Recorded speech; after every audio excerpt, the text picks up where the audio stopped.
Un gobernante depuesto cuya muerte está envuelta en el misterio. Una legión de enemigos encantados de que haya desaparecido.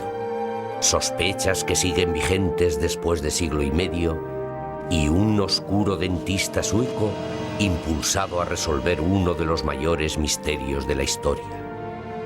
El asesinato de Napoleón Bonaparte.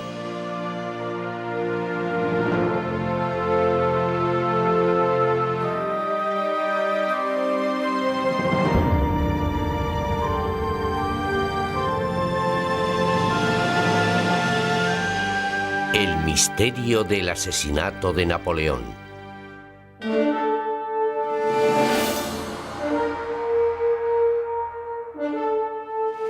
Su vida brilló con un esplendor del que el mundo jamás había sido testigo y es dudoso que sea capaz de poderlo ver otra vez. Goethe hablando de Napoleón.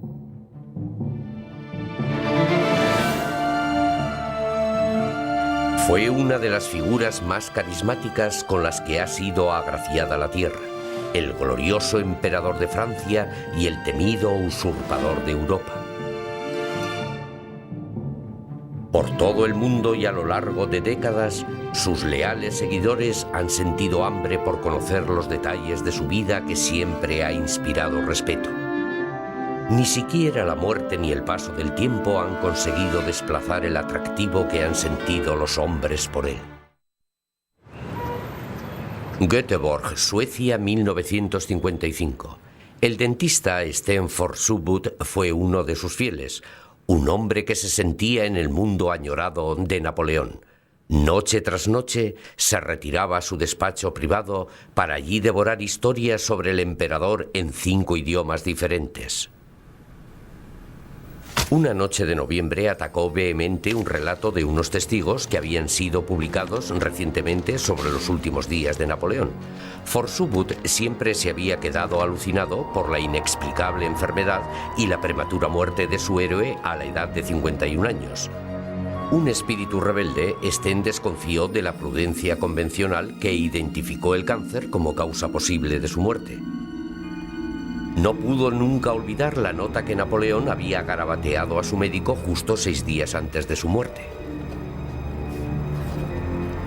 Después de mi muerte quiero que abra mi cuerpo y que haga un informe preciso de todo. Le encargo a usted que no se deje ningún detalle sin mirar en dicho examen. Lego a todas las familias al mando del gobierno el horror y la vergüenza de mis últimos momentos.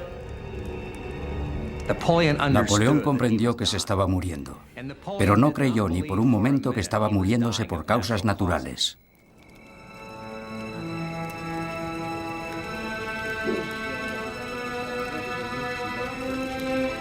En mayo de 1821, el conquistador más grande desde los tiempos del César se había convertido en una trágica lección de humildad y de insolencia. Exiliado por la corona británica a la remota isla de Santa Elena, se consumió víctima de una horrible y desconocida enfermedad.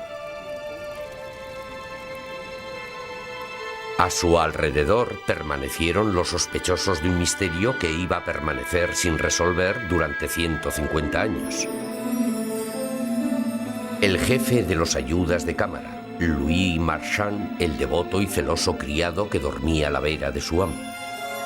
El conde Charles Tristan de Montholon, jefe de la casa, cuya abnegada entrega hizo que Napoleón le llamara el más fiel de los fieles. El doctor Francesco Antomarchi, el médico corso que al parecer estaba asombrado por los síntomas de su paciente. Los informes de cada respiración agonizante eran llevados a todo correr a la mansión próxima del gobernador Hudson Lowe, el despreciado jefe de carceleros del emperador. Durante años, Lowe y Napoleón habían librado una guerra psicológica entre los dos. En toda Europa, las cabezas coronadas suspiraban porque llegara la noticia de que su némesis había dejado de existir. Recordaban con amargura cómo sus ejércitos habían conquistado sus tierras y les había destronado. En tanto que él viviera, podría volver a ocurrir de nuevo. Había un hombre que era extremada y totalmente peligroso para ellos. Era alguien al que apodaron el gran ladrón del mundo, el gran ogro. Era alguien que incluso en una diminuta isla en medio del Atlántico Sur, era temido y respetado por la gente de toda Europa. A las 5:59 de la tarde del 5 de mayo de 1821, el hombre que había gobernado el mundo pasó a la eternidad. Josefina.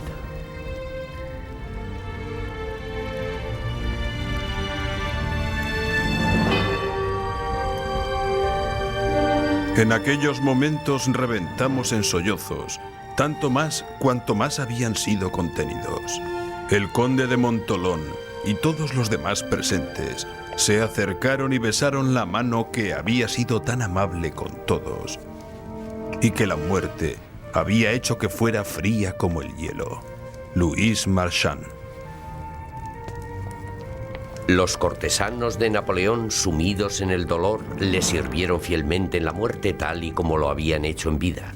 Marchand esperó, según la costumbre, hasta la medianoche antes de hacerse cargo del cuerpo sin vida. Napoleón fue llevado a la habitación de al lado y fue depositado encima de la misma mesa de billar donde le había gustado desplegar los mapas para revivir sus gloriosas campañas. Afeitaron la cabeza imperial para preparar una máscara mortuoria. Cada uno de los miembros del círculo íntimo recibió un preciado rizo de pelos, un legado valioso que podrían transmitir a sus descendientes. Jamás pudieron imaginarse que esos mismos mechones de cabello podrían un día iluminar la muerte de su querido emperador.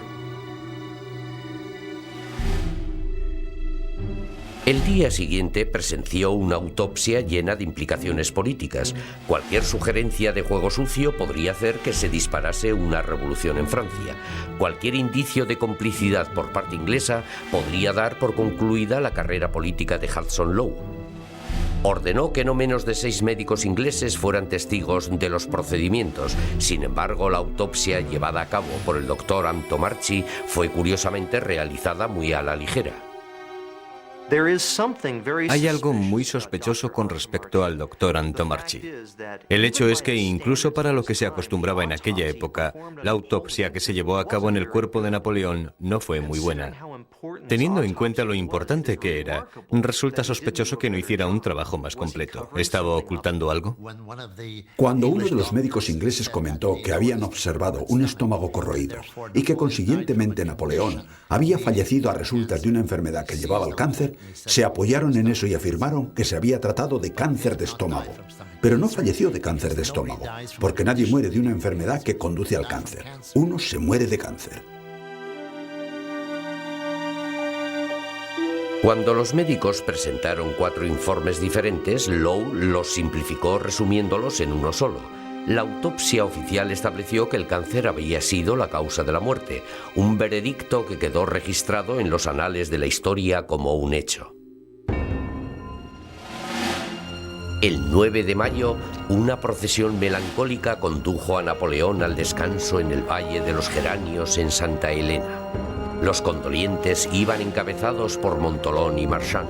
Cada uno de ellos era beneficiario de un enorme legado en metálico según el testamento de Napoleón. Habían servido bien al emperador y fueron ampliamente recompensados. Marchand escribiría a su hija Malvina los recuerdos de sus años con el emperador inmortal. Guardaba un diario. Si el libro hubiese sido publicado, habría hecho mucho dinero, pero él se limitó a escribir el libro para su hija. Quería que su hija supiera exactamente cómo había servido al emperador. No quería dinero y ordenó a su familia que jamás publicara su libro. Los descendientes de Marchand mantuvieron su diario en privado hasta 1952, cuando Henri Lanchuk, un estudioso de Napoleón, compró la propiedad de los Marchand. 3 años más tarde, las memorias fueron publicadas en francés y supusieron el relato último y más detallado de los días finales de Napoleón.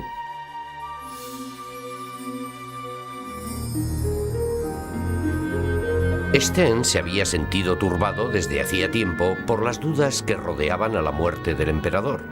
Si Napoleón había fallecido de cáncer, ¿por qué no estaba Napoleón enjuto, sino hinchado y obeso? ¿Por qué no había más tumores en su cuerpo? Al leer las memorias, Forsubud empezó a notar una cronología de los síntomas que afectaron a Napoleón. De repente experimentó una extraordinaria revelación y acudió a su esposa Aula. Tienes que venir a echar un vistazo. Él me enseñó el libro. ¿Puedes imaginártelo? Me dijo, he averiguado, ni más ni menos, que le estaban envenenando en Santa Elena. Pero qué crimen. Un dentista sueco había tropezado con uno de los secretos más grandes de la historia. Un siglo y medio después de lo acontecido, Sten Forsubud estaba decidido no solo a resolver el misterio del innoble final de Napoleón, sino que identificaría a su asesino.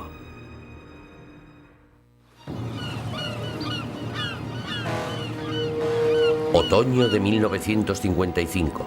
Trabajando a solas en su despacho en Göteborg, Suecia, el dentista Sten Forsubud había desarrollado una teoría sorprendente. El gran emperador no había fallecido a causa de un cáncer de estómago, tal y como se informó en su autopsia. Había sido asesinado y Sten estaba decidido a probarlo. Sten Forsubud era un personaje maravilloso, nada conformista. No seguía la opinión de nadie sobre nada. De modo que si los libros de historia decían que Napoleón había muerto de cáncer, Sten no iba necesariamente a creérselo. Forsubud vio en Napoleón a un amigo iconoclasta, a un visionario en un mundo de ciegos. Sten Forsubud era un personaje apasionado por Napoleón. Le gustaba Napoleón porque expandió el concepto de fraternidad, libertad e igualdad para todos los pueblos.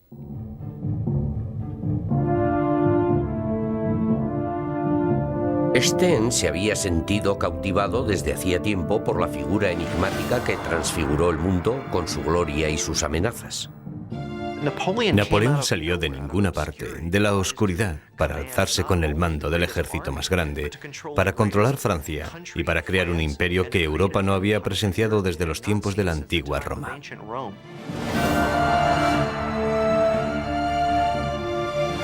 Los talentos de Napoleón eran pura leyenda. Una presencia magnética, una mente brillante y una visión profunda en el interior de los deseos más ocultos de los hombres. Inspiraba una devoción ferviente incluso entre sus soldados de a pie, manteniendo un contacto personal con ellos. Él era capaz de decir, te recuerdo de cuando luchamos en la batalla de Marengo. Sí, te recuerdo de Austerlitz. De modo que toda esa gente tenía la sensación de que tenían algo personal en juego al tener a Napoleón como emperador. No era alguien que estuviera a kilómetros y kilómetros de distancia, era su emperador, se preocupaba por ellos, y ese es el porqué de que ellos estuviesen deseosos y felices de morir con su nombre en los labios. A medida que el ejército de Napoleón barría Europa, llevaba consigo los ideales revolucionarios. Durante 1000 años, los reyes hereditarios habían gobernado por derecho de nacimiento. El código napoleónico trataba a todos los ciudadanos por igual ante la ley, una idea radical que amenazaba la misma existencia de las aristocracias en el poder. Desde París hasta Moscú, Napoleón provocó la ira de unos enemigos extraordinariamente poderosos e implacables. En la época de Napoleón, la pasión por la Revolución Francesa, la amenaza que él suponía a las monarquías de Europa y el hecho de que los Borbones quisieran que se les devolviera su trono en Francia, hacía que el ambiente fuera el idóneo para intentar el asesinato de Napoleón. Sobrevivió a 6 atentados directos contra su vida y muchos más complots fueron abortados. Irónicamente, el gran luchador por las libertades reinó sobre su imperio creciente como un dictador absoluto. Cuando tan solo contaba con 27 años de edad, reclamó la asistencia del Papa desde Roma para que oficiara su coronación como emperador. Se obsesionó con asegurarse una última dinastía, divorciándose de su querida Josefina cuando ella fracasó en el intento de proporcionarle un heredero. Llevado por la codicia de la conquista del mundo, dio órdenes para llevar a cabo la desastrosa invasión de Rusia.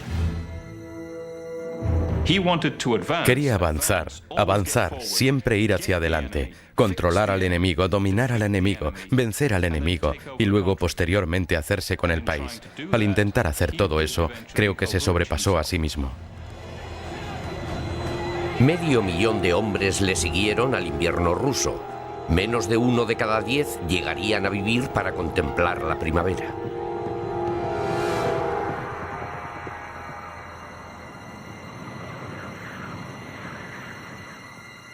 En 1814, vulnerable ante los poderes combinados de Europa, abdicó y fue deportado a la isla de Elba. Pasado menos de un año, logró escapar.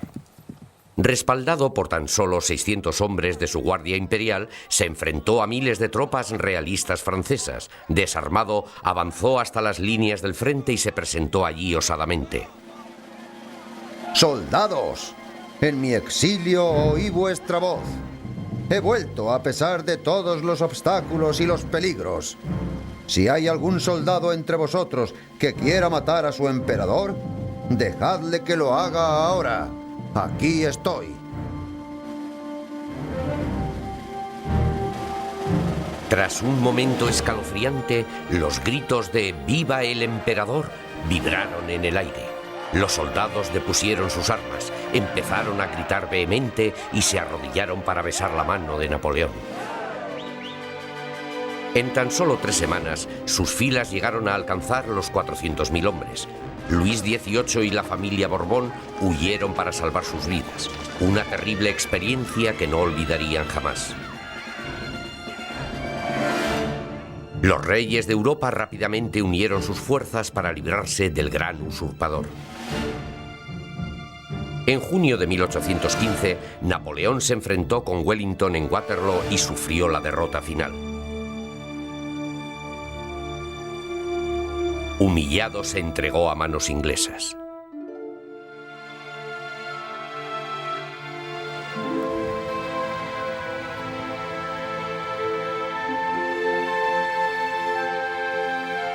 Mientras esperaba la respuesta de su suerte, hizo una visita muy deseada a su propiedad en el campo de Malmaison. Permaneció en el dormitorio que antaño había compartido con Josefina y donde ella había fallecido un año antes.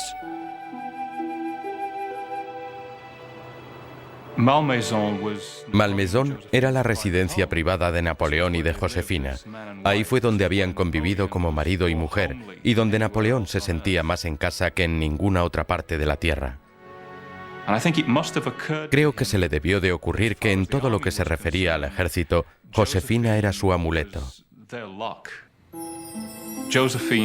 Josefina, su talismán, que él había abandonado y que si no lo hubiera hecho así, quizás las cosas habrían sido diferentes.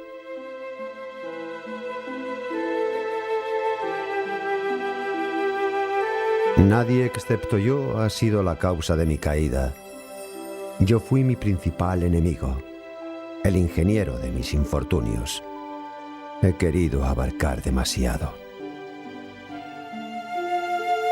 Napoleón había comenzado una espiral cuesta abajo que inevitablemente le iba a llevar hasta la muerte. El destino parecía haberse puesto en su contra.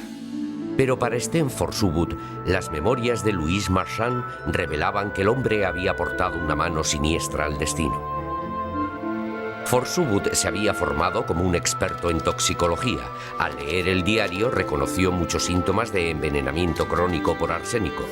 Famoso en Francia como el polvo de las herencias, el arsénico es incoloro, inodoro y queda muy bien disimulado en la bebida y en la comida. Los médicos en Santa Elena estaban confusos, porque el arsénico ofrece aproximadamente unos 30 síntomas diferentes.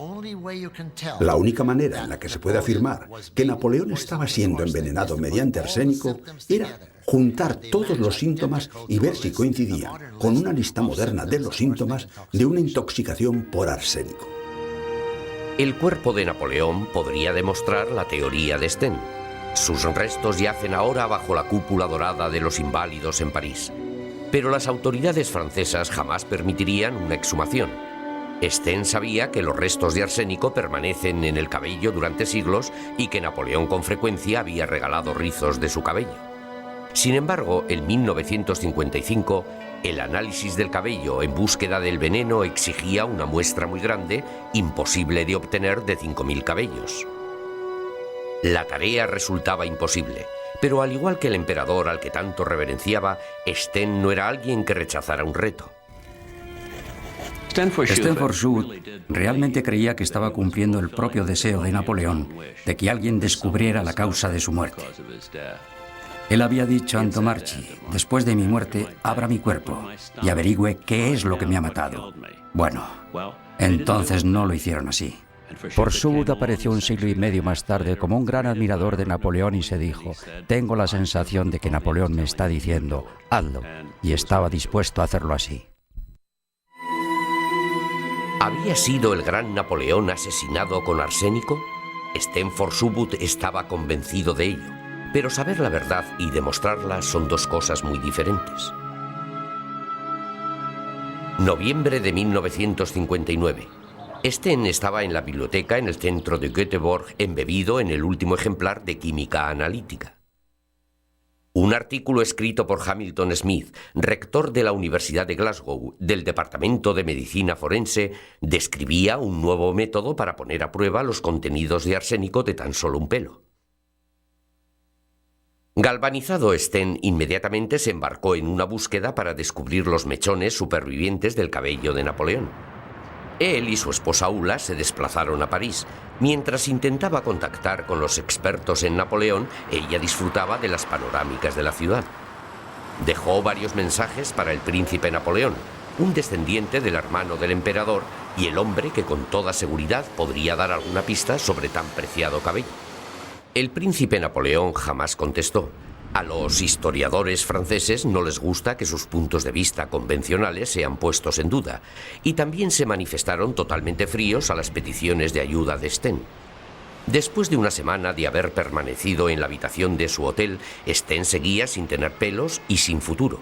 A punto de abandonarlo todo, finalmente localizó al comandante Henri Lanchuk, el experto que había publicado las memorias de Louis Marchand. En la casa de su pueblo, Sten le explicó su interés por el cabello de Napoleón, y Lanchuk le dejó perplejo al responderle: «Tengo un poco del cabello del emperador aquí mismo».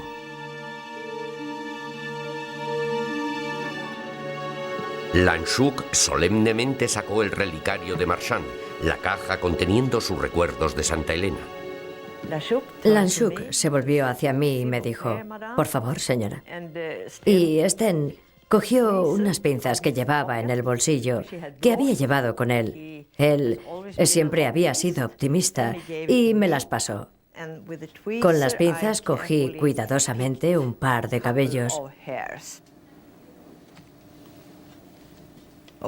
Estábamos emocionados, nos sentíamos muy felices. Éramos como niños, nos marchamos agarrados de la mano.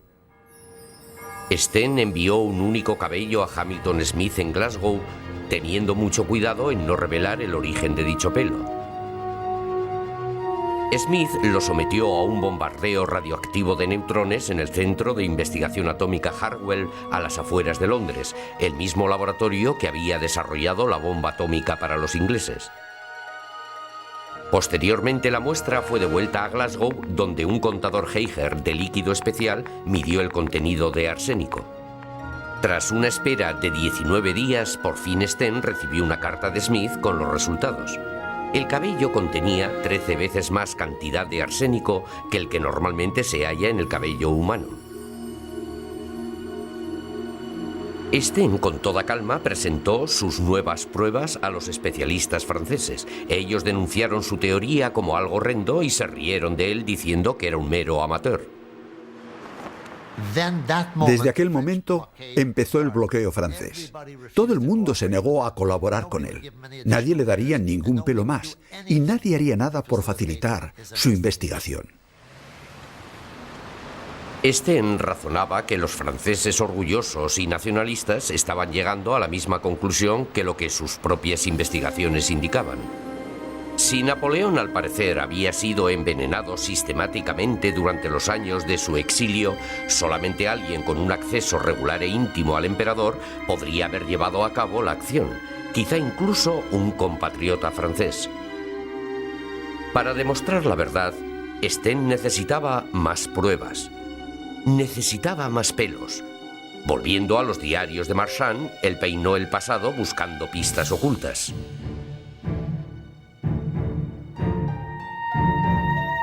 En 1815, los poderes de la realeza europea habían visto cómo Napoleón había resurgido de las cenizas e hicieron votos para que aquello no volviera a ocurrir. Después de Waterloo, le condenaron al lugar más aislado que ellos controlaban sobre la Tierra, una jaula volcánica en el Atlántico Sur, la isla de Santa Elena. Se tardaban varias semanas en barco solo para llegar hasta allí desde Inglaterra. Una vez allí, se encontraba tan solo una diminuta isla rocosa, en una zona que está a 1.600 kilómetros del punto más próximo. En octubre de 1815, Napoleón y su pequeño entorno llegaron al lugar que él apodó como esta terrible roca. Los británicos le llevaron para que viviera en la casa Longwood, una residencia destrozada, azotada por recios vientos y habitada por docenas y docenas de escurridizas ratas. Su séquito consistía en un abigarrado grupo que profesaba una lealtad absoluta a su jefe. Como siempre, el jefe de la casa, Louis Marchand, permaneció fielmente a su lado. Desde su época de adolescente no supo hacer otra cosa más que servir a Napoleón, realizando la clase de servicios más personales. Estaba con él continuamente, era su perro guardián, además de mayordomo. Dormía en la habitación de al lado, siempre estaba prestándole su atención. Su compatriota corso, Franceschi Cipriani, mantenía sus ojos puestos en el emperador. Cipriani había crecido con el emperador y hacía de guardaespaldas y de agente secreto. El viejo amigo hablaba un dialecto corso desconocido para todos los demás de la isla. Un puñado de oficiales juraron fidelidad al depuesto emperador. El conde Charles Tristan de Montholon era un tipo extraño, un aristócrata que se había sumado al revolucionario Napoleón.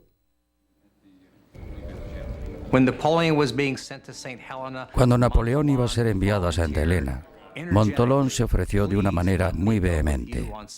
Por favor, déjame ir contigo a Santa Elena.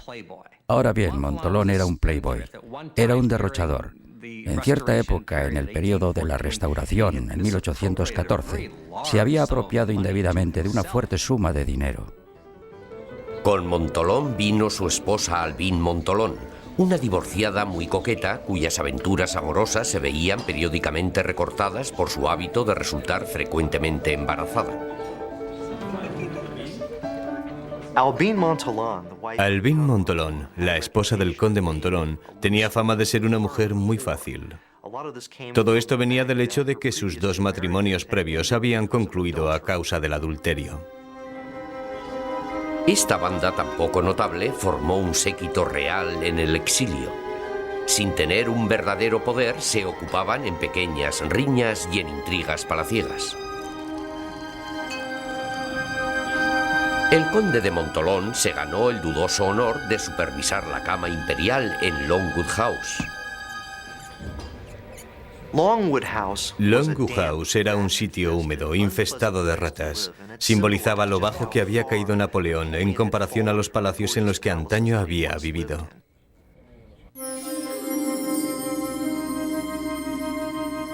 El arsénico era transportado para eliminar las ratas, pero gracias a los miedos de sus cuerpos corrompidos, el mortífero polvo no fue jamás utilizado contra los roedores. Sin embargo, si la teoría de Sten demostraba ser auténtica, alguien en la isla Santa Elena estaba haciendo planes para utilizar dicho veneno contra el propio Napoleón. Sten decidió que tenía que sacarlo a la luz pública.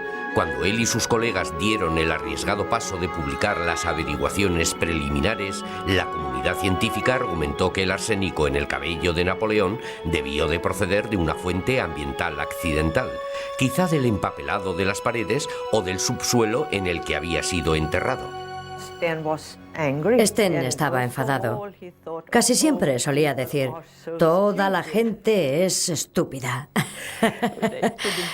Porque eran incapaces de comprender lo que él veía tan claro. A pesar de las respuestas negativas, los artículos de Sten cumplieron su fin. Atrajeron la atención de otros de todo el mundo que tenían cabellos de Napoleón en su poder. Dame Mabel Brox, una descendiente del vecino de Napoleón en Santa Helena, leyó el trabajo de Sten en Australia. Rebuscó en su ático polvoriento y descubrió los primeros de muchos cabellos que iban a hacer un viaje hasta Glasgow para someterlos a unas pruebas. Trabajando desde su casa en Göteborg, Sten eventualmente dio con la pista de docenas de cabellos autentificados, recogiéndolos de Nueva York, de París y de Moscú. Los niveles de arsénico alcanzaban hasta 51,2 partes por millón, 100 veces más que la cantidad normal. Los cabellos mostraban picos y valles que confirmaban que el envenenamiento debía de haber sido deliberado. Todos los cabellos contenidos en el marcador genético idéntico demostraban que procedían de un único individuo. A medida que Forsubud se acercaba al final de su investigación para demostrar el envenenamiento por arsénico, dirigió su atención para sacar a la luz al asesino. Las sospechas de Sten recayeron en primer lugar sobre el gobernador Hudson Lowe, el hombre al que Napoleón odiaba profundamente. Napoleón no quería admitir que era un preso. Cuando Lowe insistió en que Napoleón tenía que presentarse 2 veces al día, Napoleón se encerró en Longwood House y amenazó con disparar contra el primer hombre que apareciese por la puerta. Lowe se vengó haciendo que la vida fuera terrible para el ídolo caído. Intensificó unas restricciones humillantes, reteniendo todo el correo en el que apareciera el título emperador. Y Napoleón devolvió el golpe con unas rebeliones cuasi infantiles, las cuales con toda seguridad iban a encabritar al gobernador. ¿A dónde vas?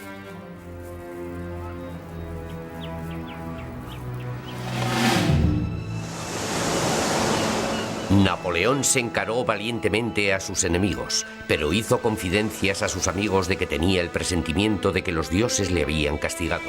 Durante los 6 largos años de exilio, estaba obsesionado con la pérdida de la gloria.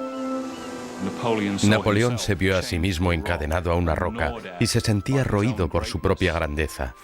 Todo el resto de su vida le perseguirían los recuerdos de lo que fue y lo que nunca volvería a ser otra vez. Aunque se sentía como un preso impotente, sus carceleros todavía le consideraban como el hombre más peligroso de la tierra. Inglaterra dedicó 5.000 hombres y una flotilla de barcos para mantener segura la jaula de la isla. Napoleón echaba en falta desesperadamente a su hijo del segundo matrimonio y estaba terriblemente ansioso por verle de nuevo. Sus días más felices en la isla los disfrutó en compañía de un marichico inglés de 14 años de edad llamado Betsy Belcombe. Se burlaban el uno del otro sin compasión y disfrutaban jugando juntos.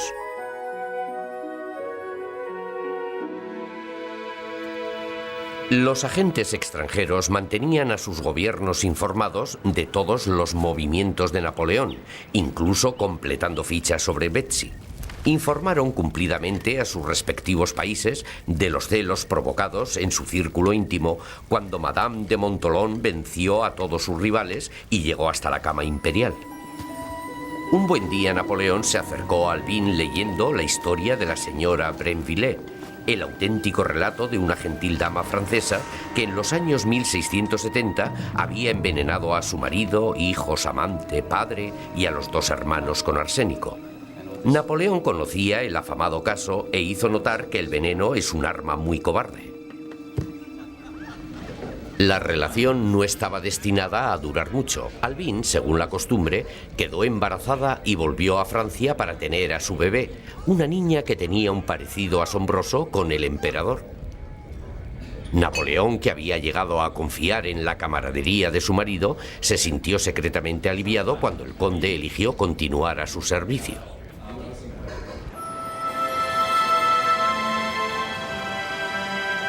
Cada año trajo consigo dolorosas despedidas y un aislamiento creciente. Cuando el padre de Betsy Balcombe, William, se negó a expiar a Napoleón en beneficio de Lowe, el gobernador ordenó que toda la familia Balcombe regresara a Inglaterra. Betsy y su famoso compañero de juegos compartieron una despedida muy emocionante. Betsy Balcom se puso a llorar de manera desconsolada. Se mostró tremendamente emotiva y se sintió extremadamente desgraciada. Pero Napoleón tenía buenos sentimientos hacia ella. Sacó su pañuelo y le dijo: Betsy, no llores. Y añadió: guarda mi pañuelo como recuerdo. También había hecho llamar a Santini, su mayordomo, para que le cortara un mechón de su cabello, y añadió: aquí hay un mechón de mi pelo con el cual me podrás recordar. La muestra de cabello, propiedad de Betsy Balcom, eventualmente llegó hasta las ansiosas manos de Sten Forsubud. La época en la que Betsy se hizo con el pelo, a finales de 1817, coincidió con el comienzo de la grave enfermedad de Napoleón. Postrado en cama, soportó escalofríos, vómitos y delirios. Varios médicos se vieron perplejos ante los síntomas. El doctor Antomarchi, el hombre que en su día llevaría a cabo la autopsia de Napoleón, parecía tan asombrado como sus colegas. La idea de proporcionarle arsénico era para quebrantar su salud, hacer que pareciese que se estaba deteriorando de una forma regular, de modo que cuando él enfermara y muriera, no ocurriera ninguna revolución en Francia. En ocasiones Napoleón mejoraba, pero tan solo para volver a recaer de nuevo. Su amigo de la infancia y guardaespaldas, Franceschi Cipriani, mantuvo una vigilancia siempre constante sobre él. Oficialmente era un criado, aunque en realidad era el confidente de más confianza del emperador y el último eslabón con un pasado desvaneciente.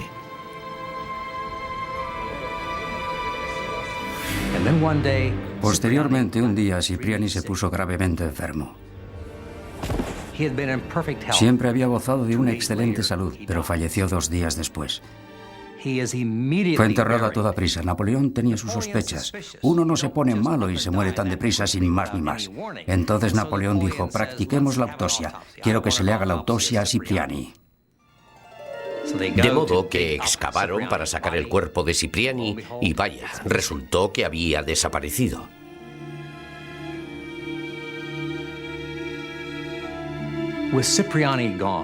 Una vez que Cipriani hubo desaparecido, Napoleón perdió a la única persona en la que podía confiar plenamente, un compatriota corso que estaba a cargo, entre otras cosas, de la comida y de la bebida. Cipriani ya no estaba para proteger a Napoleón. Napoleón culpó de la muerte y de la desaparición de Cipriani a Hudson Lowe. No tenía la menor duda de que Lowe, actuando en beneficio de sus jefes británicos, le estaban envenenando lentamente. Su odio hacia los ingleses significaba que utilizaba todo, incluida su enfermedad, como un arma contra ellos. Se negaba a ser visto por médicos británicos porque decía: están tratando de envenenarme. Y todo esto, pienso yo, le cegó hasta el punto de pensar que había un complot contra él y que éste estaba mucho más cerca de su país. Cerca de 10 años después de abrir el diario de Marchand, Sten Forsubud estaba seguro de estar acercándose al asesino de Napoleón. Los avances en la tecnología de las pruebas del arsénico le proporcionaron la última pieza del rompecabezas. A principios de los años 60, un trozo de cabello podía ser examinado en secciones. Cada trozo, de 5 milímetros, contenía el registro de 15 días en la vida de una persona. El pelo afeitado del cuero cabelludo en un día determinado, tal y como se hizo a la muerte de Napoleón, suministraba una crónica extraordinariamente detallada del suministro de arsénico tomado.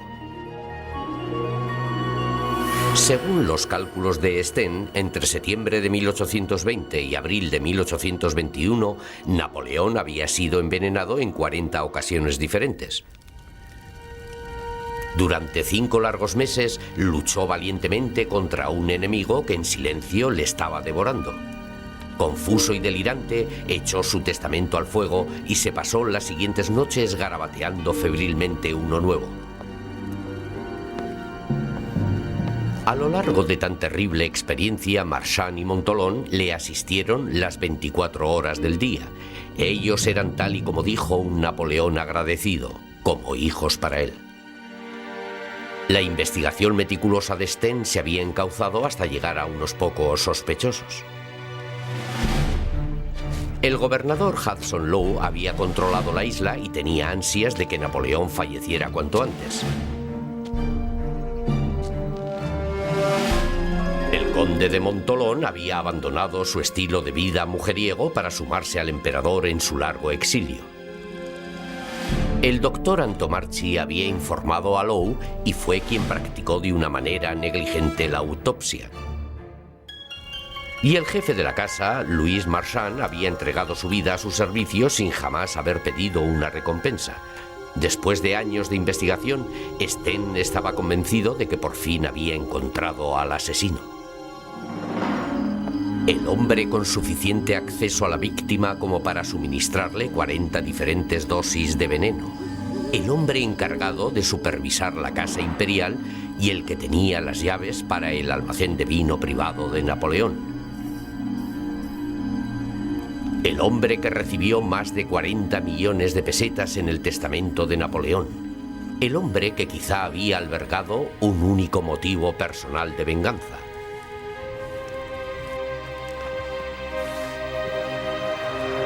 El conde Charles Tristan de Montolón.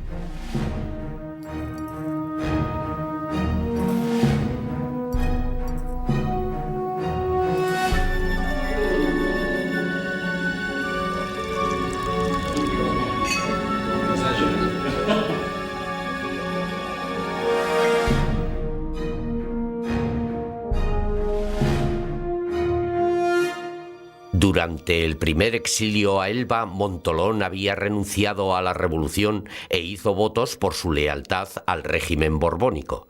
Le recompensaron pagando sus deudas de juego. Creemos que el conde de Montolón era un agente del conde de Artois y que trabajaba en contra de Napoleón. Los Borbones tenían el miedo metido en el cuerpo de que pudiese volver. Los Borbones le apodaron Le Revenel, que significa la persona que vuelve. Ellos le embarcaron al exilio de inmediato, a Elba, y él regresó. Y los Borbones tuvieron que escapar para salvar sus vidas, porque Napoleón les había usurpado el trono de nuevo. Esa vez los Borbones dijeron, no vamos a cometer el mismo error, vamos a poner a alguien que le envenene de manera que no vuelva a Francia. Aunque hoy día la mayoría de los expertos modernos aceptan la teoría de Sten, los contemporáneos de Montolón jamás sospecharon de él. El conde derrochó la fortuna que le había dejado Napoleón, solo para recuperarla después, una vez más, con los Borbones. Se pasó el resto de sus días haciendo planes para conseguir los favores del régimen, cualquiera que fuese quien ostentara el poder. ¿Había el poderoso emperador perecido a manos de su amigo elegido más próximo después de toda una vida escapando de la espada de sus enemigos? Brillante a la hora de manipular las pasiones de los demás, ¿resultó al final engañado por una inteligente adulación? En 1840, el rey francés Luis Felipe respondió a un sentimiento creciente en favor de Bonaparte al aceptar el último deseo de Napoleón, que sus restos descansaran con los franceses a los que tanto amó.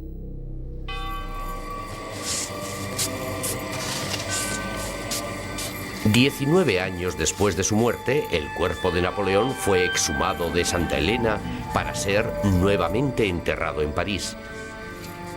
Louis Marchand, a la sazón con 49 años de edad, estaba ahí con su hija Malvina. Él volvería a relatar sus largos días con el emperador en unas memorias para ella, una bomba de relojería histórica destinada a explotar en las manos de Sten Forsubud.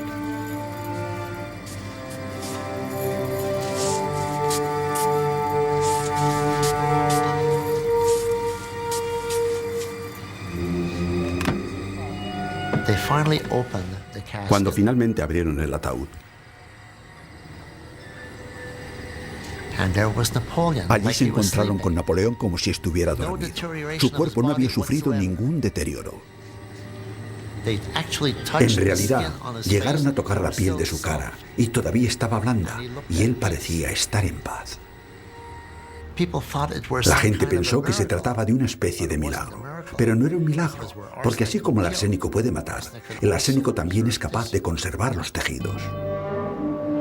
El héroe nacional más grande de Francia permanece cubierto de esplendor hoy día bajo la cúpula majestuosa de los Inválidos. 178 años después de su muerte, una exhumación iba a revelar el cuerpo perfectamente conservado del hombre que antaño gobernó la mitad de la Tierra. Él había conquistado el mundo, pero había perdido su propia alma. Josefina. Napoleón había tenido un tremendo poder y después se quedó sin nada. Había gozado de la lealtad de millones de personas y luego se vio rodeado por gente en la que no podía confiar. Había abandonado el amor que sintiera por Josefina en la búsqueda del poder y luego al final de sus días ni siquiera tenía eso. Se quedó sin nada. Pero Napoleón había dejado su impronta en la historia e inspiró a Stanford Subud para que hiciera lo mismo. El tozudo dentista de Göteborg había cumplido el deseo del agonizante emperador y se vengó del veredicto injusto de la historia. Más que cualquier otra cosa, era un científico que quería revelar la verdad. Y lo hizo. Y trabajó muy duro para conseguirlo. Por eso me siento orgullosa de él. Nosotros deberíamos emprender. Hacer algo, de tal manera que seamos capaces de decir que no hemos vivido en vano, que somos capaces de dejar alguna impronta en las arenas del tiempo.